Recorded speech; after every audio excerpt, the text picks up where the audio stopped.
Bismillahirrahmanirrahim. Assalamualaikum warahmatullahi wabarakatuh. Di video ini saya mencoba untuk menjelaskan terkait materi ilmu kependudukan, terutama dalam materi terkait under replacement fertility.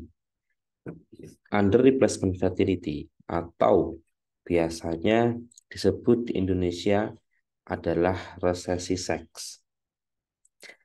Bagaimana kondisi dari under replacement fertility atau resesi seks yang menjadi kegelisahan beberapa negara di dunia? Kondisi dari under replacement fertility atau resesi seks ini adalah kelahiran pada rata-rata perempuan di negara itu di bawah 2,1.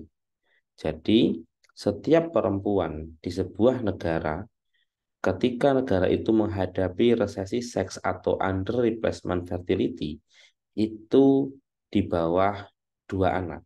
Jadi setiap perempuan hanya melahirkan mungkin satu atau bahkan tidak melahirkan atau tidak memiliki anak atau memilih tidak memiliki anak.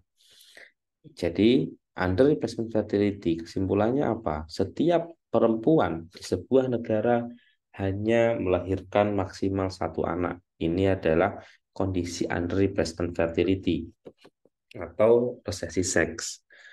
Nah, ada dampak di masa depan.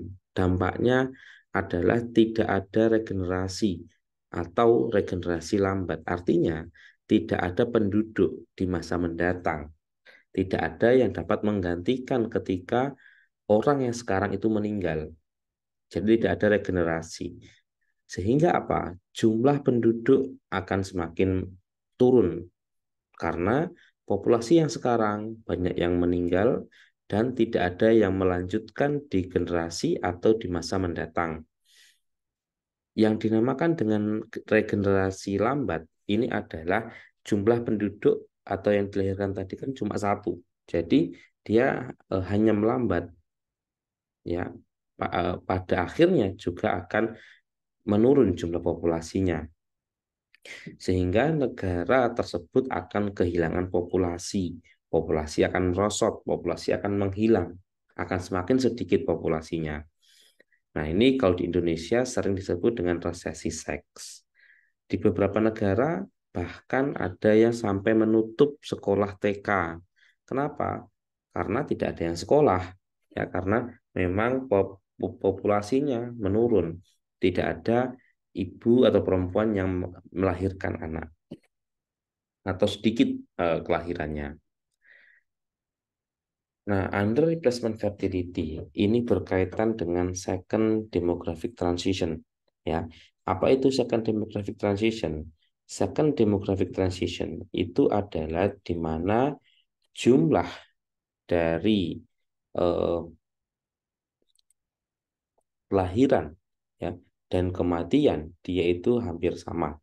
Ya, jadi jumlah death rate atau kematian dan jumlah dari birth rate ya itu hampir sama ya atau tidak berubah di sini ya tidak sehingga tidak berubah.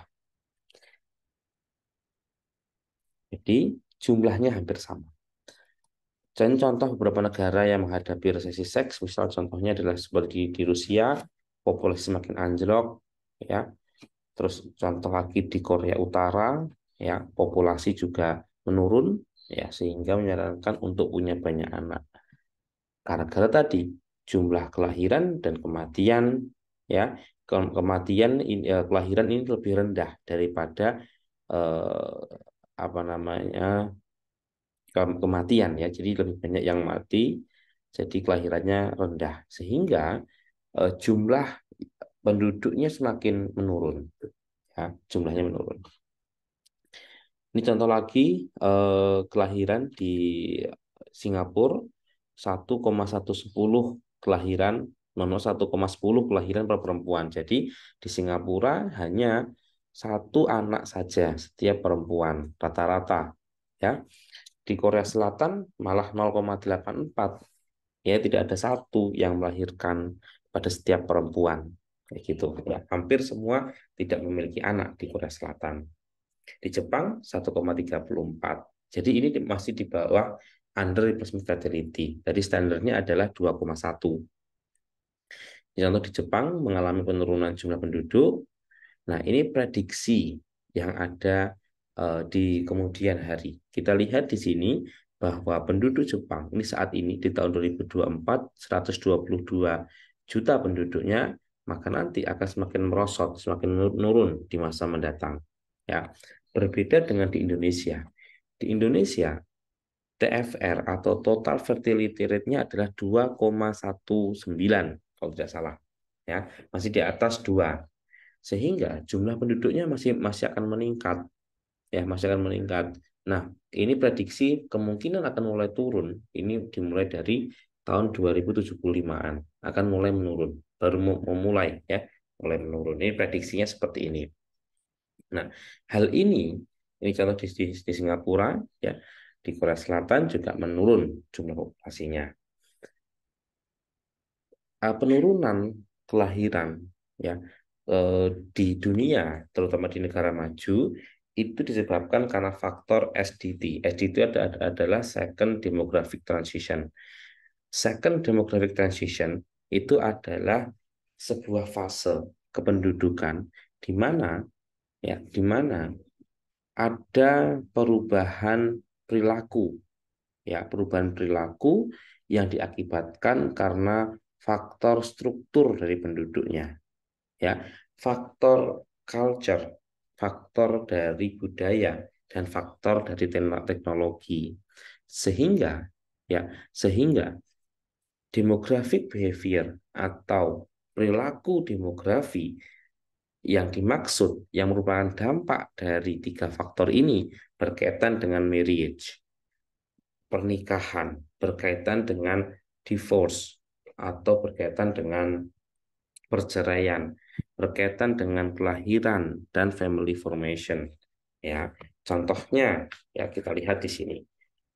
Di dalam SDT atau Second Demographic Transition, ya, contohnya mereka itu banyak yang namanya katakanlah ada perceraian namun tidak tidak kembali menikah, ya.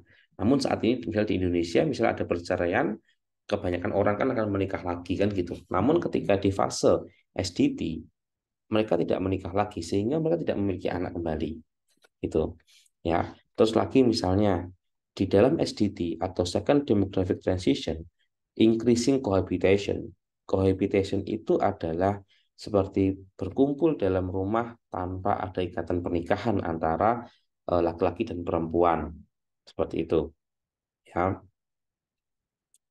Terus lagi di dalam SDT atau Second Demographic Transition itu ada namanya peningkatan childless, ya, atau peningkatan orang yang tidak mau memiliki anak karena mereka biasanya berkaitan dengan biaya yang lebih mahal, ya, biaya yang lebih mahal atau mungkin biaya hidup ya dan sebagainya, atau berkaitan dengan perempuan atau keluarga yang kedua-duanya bekerja semua. Jadi mereka berpikir ya udah tidak memiliki anak seperti itu, ya. Jadi ini adalah beberapa contoh ya dari second demographic transition yang menyebabkan adanya penurunan jumlah penduduk, penurunan jumlah kelahiran seperti itu. Baik, mungkin begitu pengantar ya terkait eh, under replacement fertility dan apa penyebabnya. Penyebab yang berkaitan dengan second demographic transition. Baik, sekian. Terima kasih untuk video kali ini. Semoga bermanfaat. Eh, Kalau Anda ingin berdiskusi lanjut terkait materi ini, Anda dapat menghubungi saya atau mungkin bagi mahasiswa saya dapat bergabung di kelas mata kuliah saya. Terima kasih. Assalamualaikum warahmatullahi wabarakatuh.